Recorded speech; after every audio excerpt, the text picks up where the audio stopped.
It is the second video for students of class 12. Good morning, students. It is a chapter from Deep Water written by William Douglas,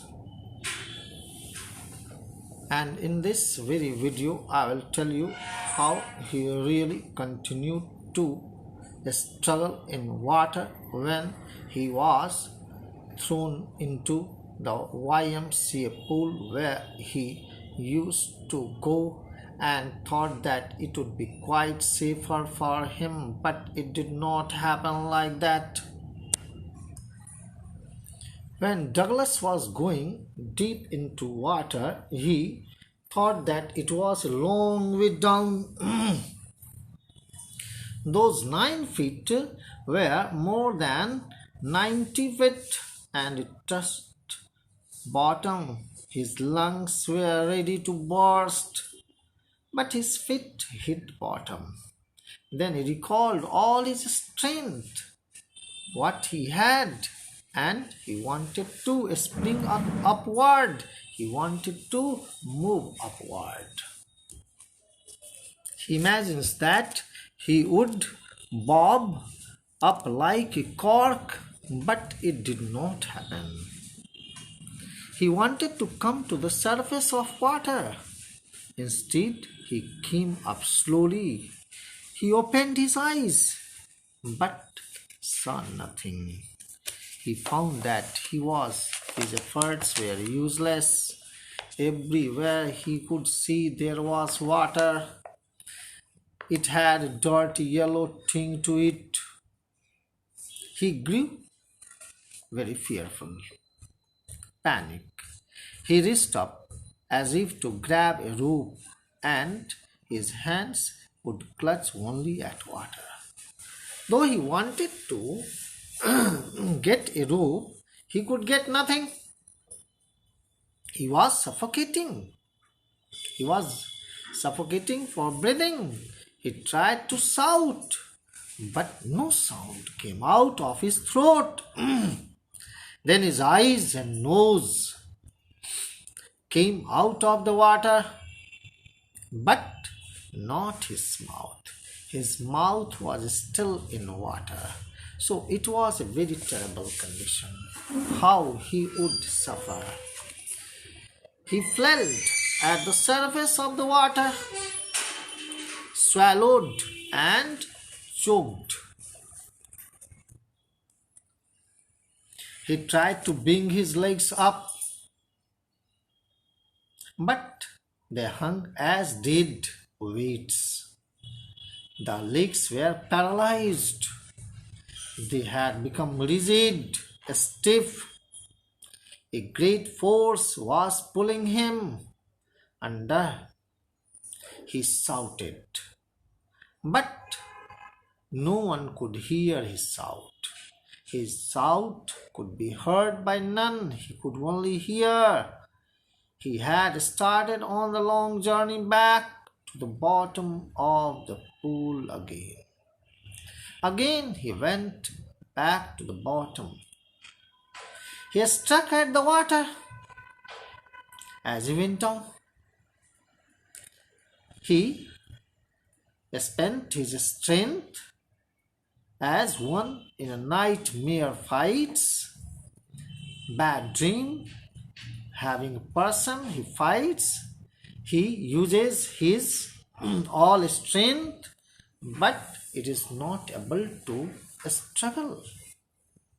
He had lost all his breath. Now he was unable to breathe. His lungs were paining. His lungs were not able to breathe properly. His head started throbbing. There was sensation. Oh, what is happening? It was also pulsating. He was getting dizzy. His lungs ached. He remembered what was the strategy. He would spring from the bottom of the pool, and he would come like cork to the surface of water. Then he would lie flat on the water, strike out with his arms and legs, thrash with his legs. Then he would get to the edge of the pool and he could become safe. But it did not happen. He went down and down to the bottom, and then he was unable to breathe. And he opened his eyes. When he opened his eyes, he could see nothing but water with a yellow tinge, yellow glow, dark water that one could not see through. He was unable to see through the water. Then, really, a stark terror seized him, a complete, absolute terror, and this terror that knows no understanding, the terror that knows no control,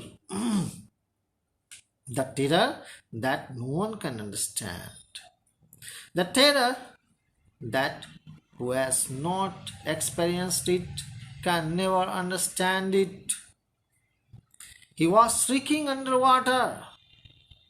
He was paralyzed underwater, stiff, rigid with fear.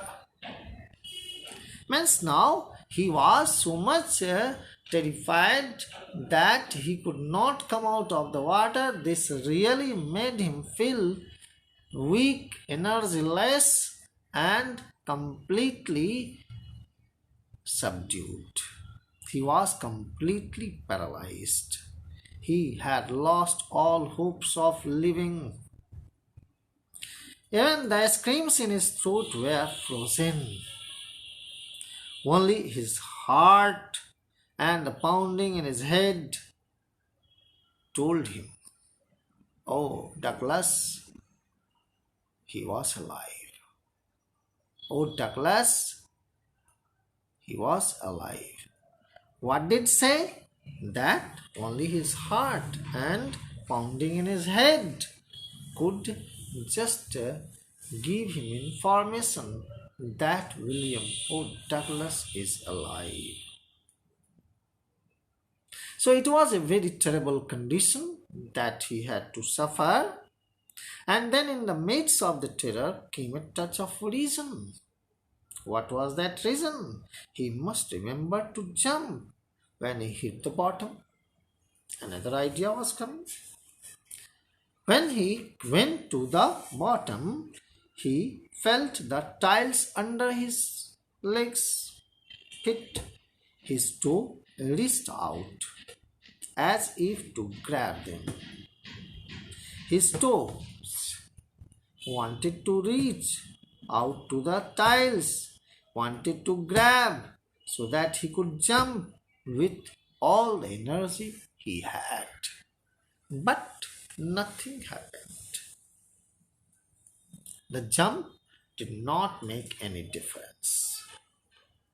The water was still around him. He looked for ropes, ladders, water wings. Why? Because he wanted to come out of water. He was drowning, he was dying, he was suffocating. There was only the heart and the pounding in his brain told him that he was alive. So, nothing but water, a mass of yellow water held him. A stark terror took an even deeper hold on him. It was like a great charge of electricity. He shook and trembled with fright. His arms would not move. His legs would not move. He tried to call for help. He tried to call for help, to call for mother. But nothing happened. Because there was no one. Because there was no one. And it was not the end of his life. It was the terror that had really seized him, and he wanted to come out of this pool as soon as possible. But it really did not happen. So it was the most terrible condition, most tragic condition of the narrator when he was drowning in the YMCA pool.